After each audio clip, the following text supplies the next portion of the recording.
Hi there! Today is the day to make my pocket letter number 2. I'll be using a plastic 9 pocket page as a base and a pinpoint rectangle die to cut panels. To make a panel, I'm going all over the edges with weathered wood distress ink.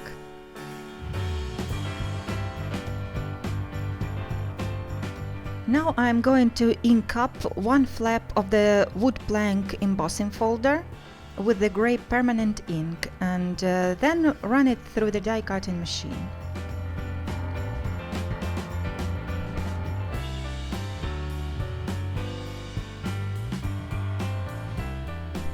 Then I'm attaching a back piece that I've die cut out of a plain cardstock. And the panel is ready. I've made all the 9 panels the same way. For the focal image, I've die cut 3 windows and 2 window shutters. Next, I'm adding some shading to the window.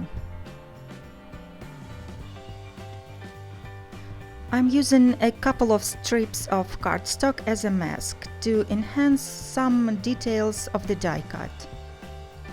And then I'm going to trim it down.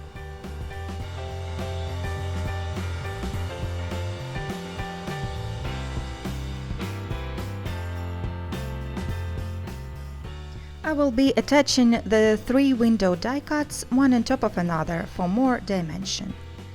If you are interested in the tools and products that I'm using, they are all listed on my blog. The link is below the video in the description bar and on the screen right now. For the curtain, I'm using a paper doily.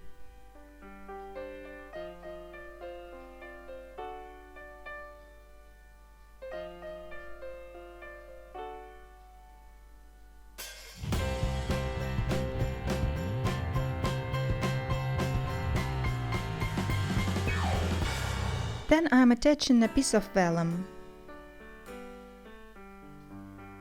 And finally a plain grey cardstock.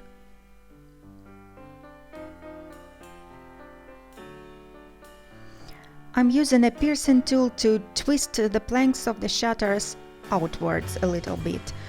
This way they will look more dimensional and realistic.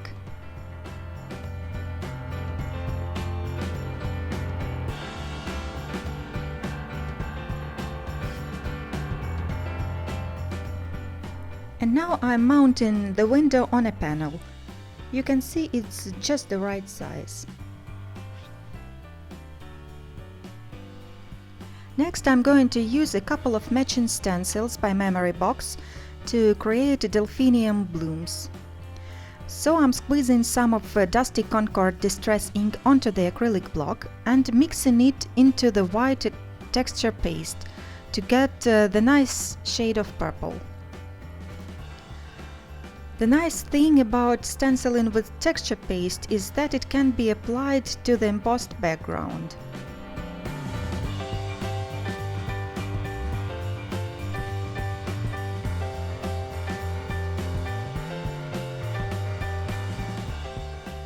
Now I'm using the same technique and the pine needles distress ink to create delphinium stems.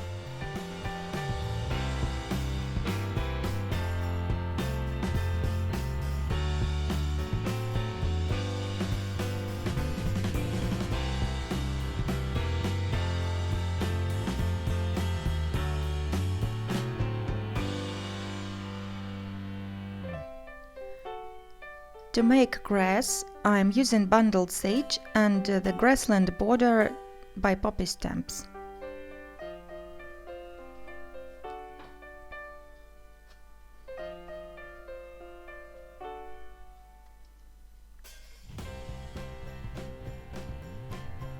I'm adding some pine needles and then I'll be gluing the grass onto the panel.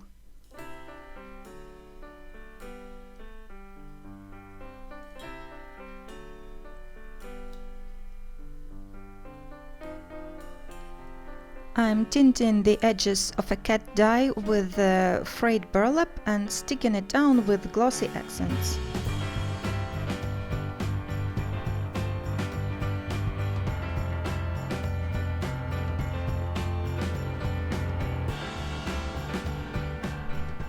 For the 3 top panels, I am using weeping willow branches die cuts and that I'm going to trim down and adhere to the panels.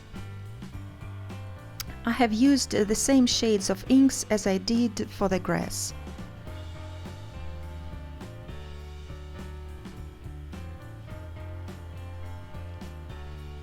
I'm also attaching a big branch over the 2 panels, and then I'll be cutting them apart.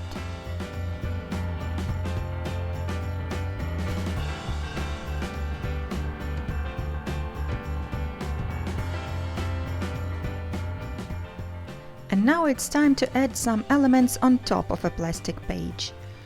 This is the willow branch border that I'm going to trim and color with inks.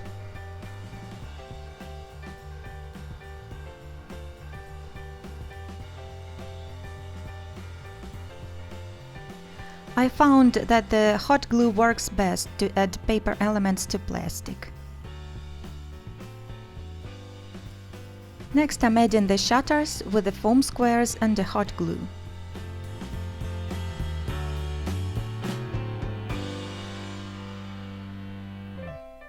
Next comes the picket fence.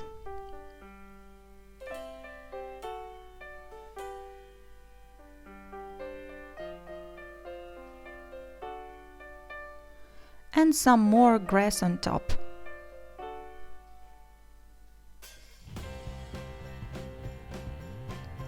I'm also adhering one more cat walking on a fence and one sitting in the grass.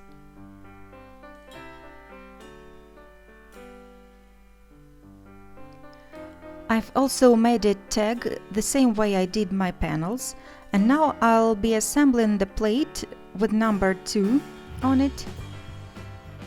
All the dies I'm using for the tag are listed on my blog as well.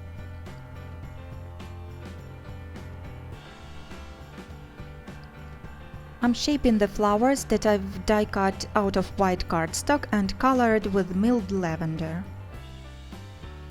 Now I'm punching a hole in a tag and then I'm attaching a circle plate with a piece of mounting tape.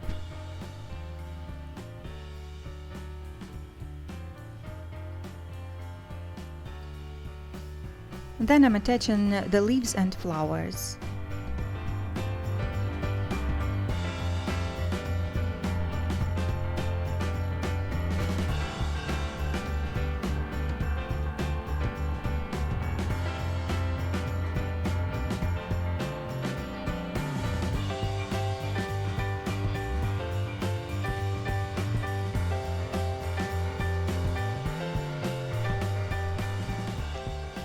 To make delphinium blooms stand out more, I'm using Dusty Concord Distress ink and craft nibs.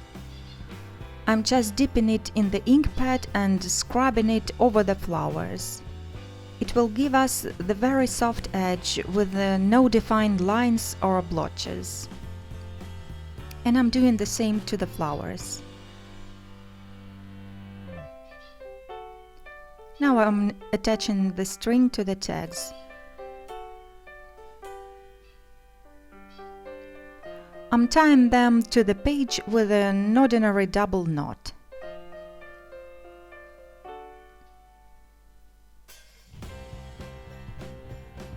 The pocket letter is ready.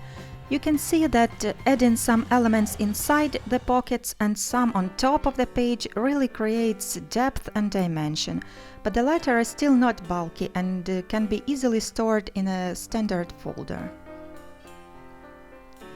And here are some close-up pictures of the finished project. I hope this video was useful. Please feel free to leave your comments and don't hesitate to ask your questions.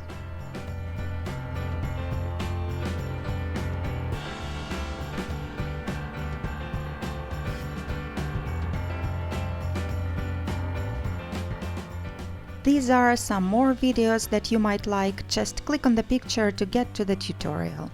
Thanks for watching and have a great day!